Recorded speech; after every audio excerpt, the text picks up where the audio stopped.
Welcome to the Mindful Healers podcast with Dr. Jessie Mahoney. And Dr. Ni-Cheng Liang. We are physicians and leaders who are also trained in coaching, yoga, mindfulness, and integrative medicine. We are also mothers, spouses, sisters, daughters, aunts, and friends.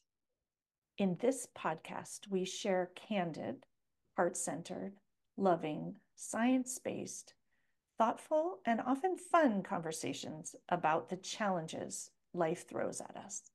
With our collective experience of over 30 years in physician and personal wellness, we reflect and offer pearls of wisdom for navigating life's challenges with more ease. From parenting, marriages, money scarcity, cancer survivorship, uncertainty, challenges in practicing medicine, we cover it all. We invite you to refresh your perspective and empower yourself with mindset, mindfulness, and other well-being tools that actually work. A quick reminder that nothing in our podcast is medical advice.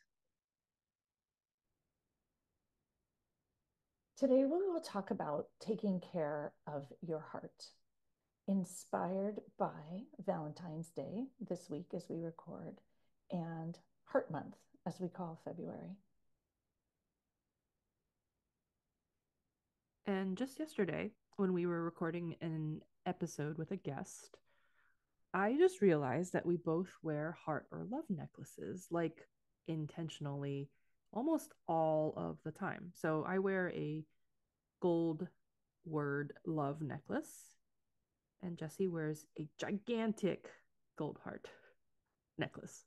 So listen to the podcast and we will tell you why we wear these and why we personally are committed to growing love, practicing love, celebrating love, and also caring for our hearts well, physically, spiritually, and emotionally. And our intention is to share these heart-centered approaches to life and also give you tools on how you can do so as well. Our conversation is going to include so many takeaways, including how to grow self love and self compassion, also actual physical practices to care for your heart, and bringing in some integrative and lifestyle medicine approaches. So, as our pause to arrive today, perhaps it will be storytelling of the necklaces and why we wear them, where we got them. And I will begin. So, my heart necklace, I actually, this is the second one. It's kind of a long story, but my first one I bought at Esalen from a yoga teacher who I met there, whose style very much resonated with me. But she also has a woman owned company called Collective Hearts, and she makes these necklaces. And they also have earrings and bracelets, and their messaging is very much about the power of moving through the world with love and taking care of our collective hearts. And so, as many of you would immediately realize, that would resonate with me and resonates with how I choose to move through the world. And so I bought this first necklace, and this was about a week also before my grandson was born. And she told me when I bought it from her personally, she just had a box of them that she sells there, though she does have a website, that I could wear it all the time. And I actually set that intention that she said, you can sleep in it, you can swim in it, you can do whatever you want in it, do yoga in it. So I decided I was going to wear it all the time. And it is the necklace that I get so many compliments on, not just because of how it looks, but I've had people come up to me in restaurants and say, my husband had a heart transplant. Where do I get one of those? I want him to wear that. I want to wear one with my daughter. So lots of people, this idea of wearing a gigantic heart on your chest is very inspiring. And why I love it also is that when I go to do hand to heart, which I do all the time in yoga, my hand actually lands on it and I can feel that heart and my own heart underneath. And so it's a physical reminder. We often talk about physical cues to help you show up in the world the way that you want. And so sometimes I tell people, put stickers on your computer Or, I have the pause and presence rocks, which I have everywhere, and many, many people have received them from me and carry them around and put them in different places. And my necklace is a similar reminder. And so, what I will tell you is, I wore it every day, 24/7, for about 9 months, the first one, and it broke. Oh no. And I was distressed. And I said, well, I'm not going to get another one because it didn't last. And that lasted 2 weeks. And I missed it so much. First, I emailed the woman to see if I could get it repaired. But before I even heard back from her, I just ordered another one because I felt so like my chest literally felt empty. I have lots of other necklaces that I wear, but right now this is what my heart needs. So I bought another one. And now I'm wearing the second one, and I have kept the original heart. It's actually next to my bed on some rocks, and I look at it, but I'm not wearing it. So that's the story of mine. I also want to mention that the heart that you wear, while it's beautiful, it's also quite light.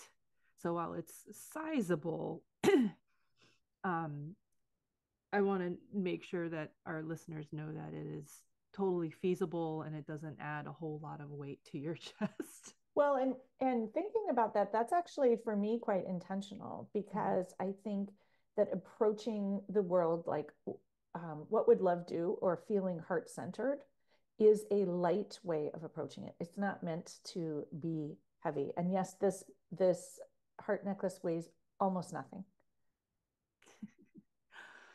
So I wear a love word necklace that was gifted to me by my husband a couple years ago now, and I haven't taken it off, save for just a handful of times, for at least 2 years.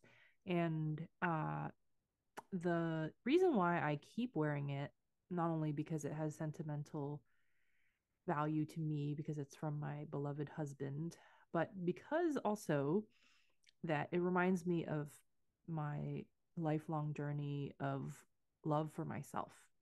So I'm in this journey of relearning and learning self love and self care, and having a constant reminder of that intention upon me, close to my heart, is quite meaningful. The other tidbit I'll share with you, which is a little bit fun, and um, is that my mom made mention of a Japanese man's work by the name of Masaru Emoto. And he did these alleged photography water studies where if you put a word on a glass of water and then you then photographed its ice crystals, that there would be differences in the ice crystals depending on the kind of attitudinal meaning of that word. So great positive happy words, for instance, like love, would produce the most beautiful crystals versus more negative connoted words like hate, for instance. So while this has actually been criticized by medical societies as pseudoscience, I think that even if it were true, I think it's a nice way to look at intention setting. And also, since we're mostly water, like, why not? If it were true that we can set upon love and help to make the water molecules in our body even more beautiful. Your comments about the ice crystals remind me of our conversation with Zhang Vo a couple of years ago about the love as an activating force and love as a form of healing. And I don't remember all of the specifics, but the translation of the word hospital in Vietnamese is close to house of love. And so, this idea of love being integral to being healers and the way that we would like to move through the world. And I think that both of us are committed to this idea of growing love and moving forward with love. And so, for my part, pediatrics is full of love, parenting is full of love. And I think that love is the answer to finding peace in clearly intimate relationships, but also family relationships, parenting, and the greater world. And so that's why this question that I always bring in, what would love do, um, is sort of this very expansive, activating, energizing question rather than just fluff, as many times we think of hearts and this love idea as. With this special Valentine's Day inspired episode, prior versions of the holiday related episodes for this podcast have been centered about love of another person and relationships, for instance. But we thought that this would be a nice episode to highlight taking care of our own hearts for Valentine's Day and beyond. So, within growing love and taking care of our hearts comes trusting our hearts, reminding us that our hearts do a lot of work without us even noticing it. It's pumping as you're listening to this, as you're thinking, as you're living. And sometimes we can control our heart rates, especially when we're practicing different integrative modalities like yoga and mindfulness meditation, for instance. But there's also an inherent trust that can be cultivated within our hearts, listening to our intuitions, following our hearts, and then also embodying love as an intention, a lifestyle that I'm trying so hard to do. As you mentioned, controlling the heart rates and trusting yourself, the hand heart practice comes to mind and feeling your heart underneath. And very often people say they can't feel it, but knowing it's under there. And as a tactile checking in, listening, for many people, that sense of touch is a way to connect with the heart underneath when we can't access it just by perhaps thinking about it.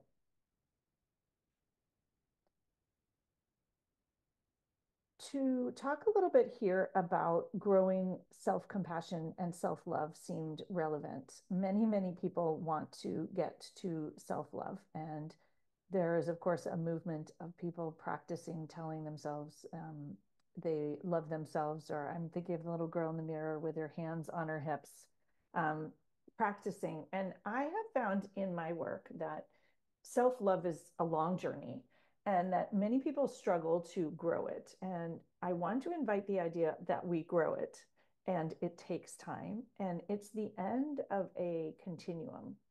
And so, what if for Valentine's Day or Love Month or Caring for Yourself Month, you started literally by just making a pact to notice when you're mean to yourself and not kind to yourself, and perhaps to practice doing less of that, and that we don't have to get 100% of the way to self love to be kinder to ourselves.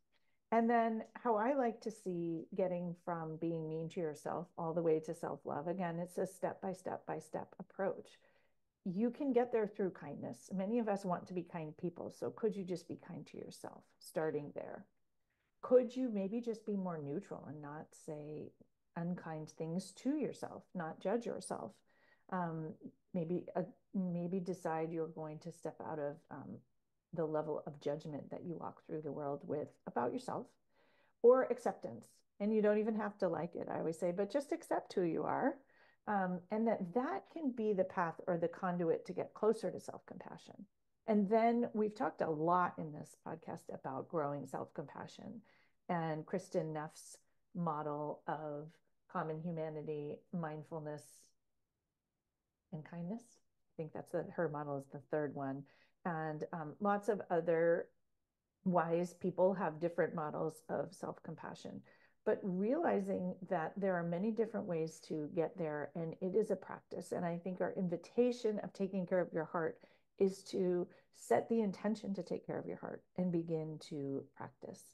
And two practices that are easy ways to drop in and begin to grow this is one, the hand to heart that I mentioned. And I do hand to heart in every yoga class. I do it many, many, many times a day. And we know scientifically that it releases oxytocin, which is a feel good hormone, which helps you feel better. So it's a simple, actual physical practice of self compassion that for many of us is an easier place to start than saying, I'm going to show myself self compassion. The other thing that I like to do in yoga and is always available to you, and many people tell me they didn't even know it was a possibility, is hugging yourself. And that we can hug ourselves. We always want to go get hugs from other people, which I also encourage you to do because there's a lot of science around oxytocin and serotonin release doing that. But you can do it for yourself. And so in yoga, there is very often a practice of hugging yourself. And so remembering that those two practices are available to you, and maybe you can do a hand to heart in the morning in bed, or give yourself a hug before you get in the shower or after the shower, or before you go to bed. One of my yoga teachers often gives herself a hug and has us do the same before dropping into Shavasana. And so finding a spot that feels natural to you and practicing it can be really magical. And I hear from many people at retreats when we have practiced those practices that this is something that they will just continue to do because it feels so good. And they didn't realize that they had the option to do it for themselves. Bringing in the integrative medicine research about healthy heart living, meditation, whether it be still or moving, can be helpful in reducing our risk of heart disease. And this has been published for a while now, as evidenced by an article that looked at dozens of different studies back in 2017 from the Journal of the American Heart Association. I'll share a quote by Dr. John Denninger, who's the director of research at the Harvard affiliated Benson Henry Institute for Mind Body Medicine at Mass General. Not only can meditation improve how your heart functions, but a regular practice can enhance your outlook on life and motivate you to maintain many heart healthy behaviors, like following a proper diet, getting adequate sleep, and keeping up regular exercise. So, speaking of exercise, there was a relatively recent study published in the European Journal of Preventive Cardiology back in August of 2023 that found that walking at least 3,867 steps a day, no more, no less, was able to reduce the risk of dying from any cause. And that even just 2,337 steps a day reduced the risk of dying from diseases of the heart and blood vessels. So we have this older conception that walking 10,000 steps a day should be the goal. But actually, rather than having this all or none mentality, we can do what we're able to do, and even 2,300 steps or 3,900 steps is enough to make a difference.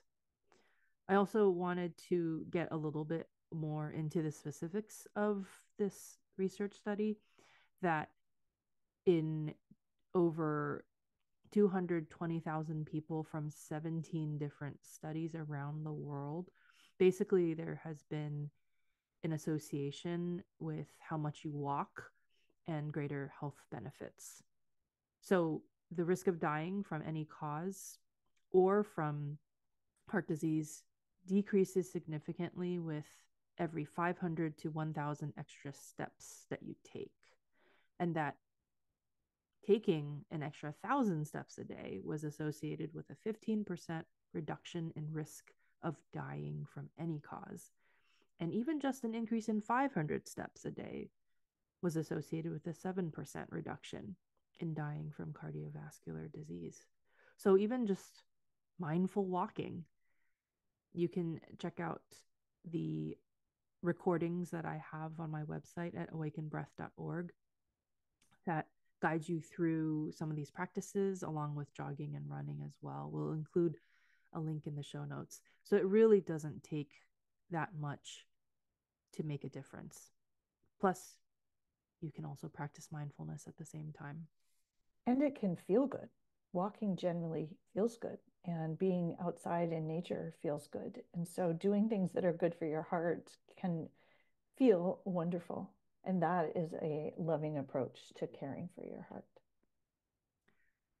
From a nutrition perspective, we know from many research studies that the Mediterranean diet and the anti-inflammatory plant-forward diets are some of the most healthy diets for our heart. Also, I want to mention the DASH diet, which is excellent for the heart and helps with lowering blood pressure as well. So it's not surprising to many of you that inflammation is a source of many chronic diseases, and not just related to the heart, but diabetes, cancer, Alzheimer's disease, for instance, amongst many others. And I wanted to just put in that the anti inflammatory diet is very similar to the Mediterranean diet, but it also includes anti inflammatory foods from Asia, like Asian mushrooms and good quality soy. We know from a lot of published literature that the Mediterranean diet lowers risk factors for heart disease, like high cholesterol and high blood pressure, amongst many other benefits. And so we can actually bring in mindfulness into our nutrition. We can mindfully eat. And some of the easy ways to adopt a whole health nutritional approach, regardless of whichever types of diet that you adopt, are ultimately to eat a variety of fruits and vegetables. A rainbow color spectrum is what I tell my patients.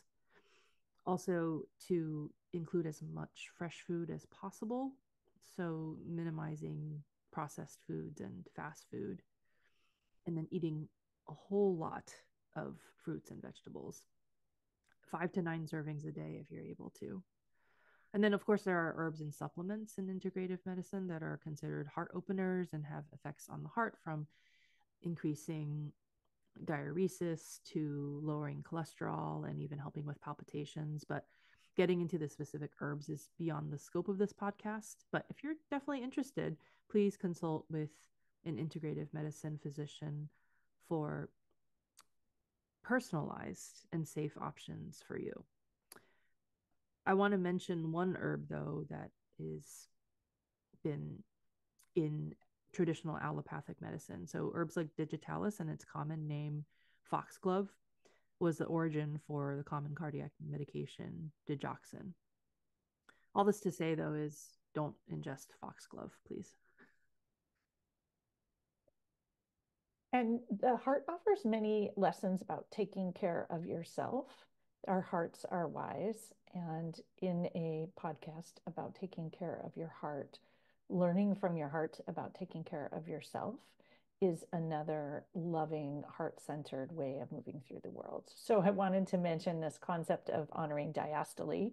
Many of you know I offer an honoring diastole retreat, but it was born from the fact that our heart has this cycle, this phase called diastole, which is the rest phase. And very often we don't rest. And when the heart doesn't honor diastole, you go into diastolic dysfunction and heart failure, meaning that your systole, or your active phase, and your productive phase, and what's necessary cannot happen. And so remembering that the pause is important and learning that lesson from your heart. The other scientific piece I love to bring in, and a reminder that nothing we talk about here is medical advice, but when you are in diastolic dysfunction, the medications are beta blockers to slow your heart rate down. And so the invitation of mindfulness to slow down is healthy for your heart, and it's healthy for you. The other way to heal diastolic dysfunction is to increase the filling space. So not only increase filling time, but increase the space and increase the flexibility and increase the softness. And so you allowing the heart to fill. And I think that that's a very powerful metaphor for approaching our lives, and softening in and relaxing in can be healthy and healing. The other thing that the heart does is it feeds itself first. And so remembering that the coronary arteries come off and feed the heart first so that the heart can feed the rest of us first. And so recognizing Another metaphor that not only is it healthy for our heart, what's healthy for our heart is healthy for us. And so, how can we love and be kind to ourselves first? We must do that in order to share that with others. And perhaps taking care of your own body and heart first.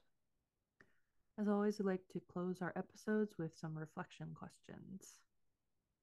What if you made your relationship with yourself a focus? Could you buy yourself flowers, take time for walks or yoga, practice mindfulness, take baths, dance, make an effort to believe in yourself more? How might you care for your heart? What are some of the barriers to caring for your heart? And how might you take steps to overcome them? Could you commit to Atika, a lovely acronym taught to me by my dear friend and coach, Dr. Yvonne Ator? TIKA stands for a tiny, imperfect, consistent action every day. We invite you, if any of our conversation today resonates, to take care of your heart by joining us for a retreat or joining me for yoga and much hand to heart practice. You can find out about all of those options in the show notes. Thanks so much for joining us. We encourage you to dive into the show notes for each episode for more learnings and resources. We also invite you to take a listen to the many other Mindful Healers podcast episodes. And please share the podcast far and wide with colleagues, friends, and family. If our message and approach resonate with you, we would love to work with you. When you listen to a podcast, you consume information, but when you work with us, you can actually practice and change. We offer coaching and mindfulness experiences, talks, workshops, retreats, and more. Connect with us at the mindfulhealerspodcast.com. The content of this podcast is not medical or life advice. We invite you to participate in the mindful moments we offer at the end of most of our podcasts, but please only do so safely.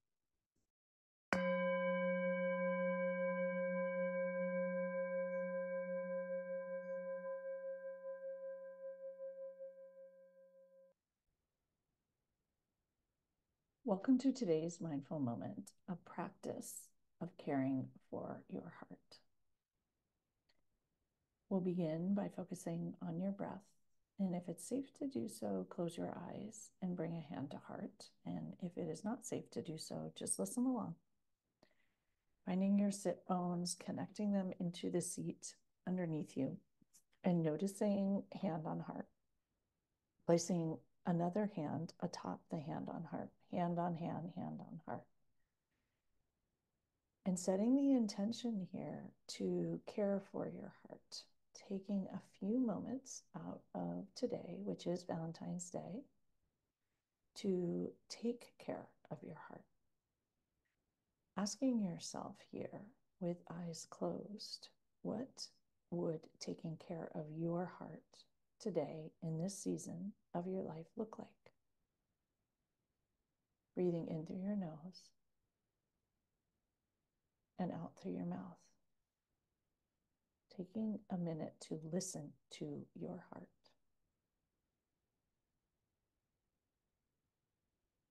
To hear what it has to say. To notice how it feels. To notice how it feels when the breath encircles the heart as you breathe in and breathe out. And if you don't feel your heartbeat under your hands, just know that it's under there.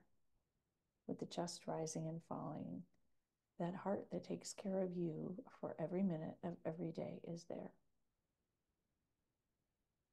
Envisioning the cortisol releasing. Envisioning your heart filling fully having time to fill and space to fill. Allowing this time to slow down for your heart to feed itself, to nourish itself, to treat itself well. Your heart knows. Your heart offers diastole, filling time. Your heart and your coronary arteries feed themselves first. What might it look like to care for your heart and care for yourself in this way? What do you need to let go of to care for your heart? What do you need to bring into your life to care for your heart?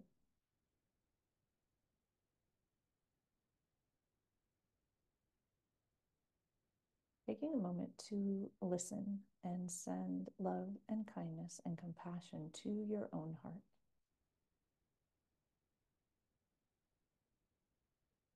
Wishing yourself a happy day of love, honoring your relationship with yourself.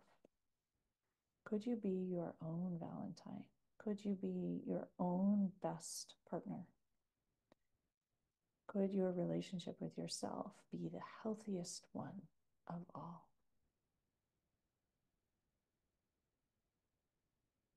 A nudge and an encouragement. Could you spend some time connecting with your heart each day?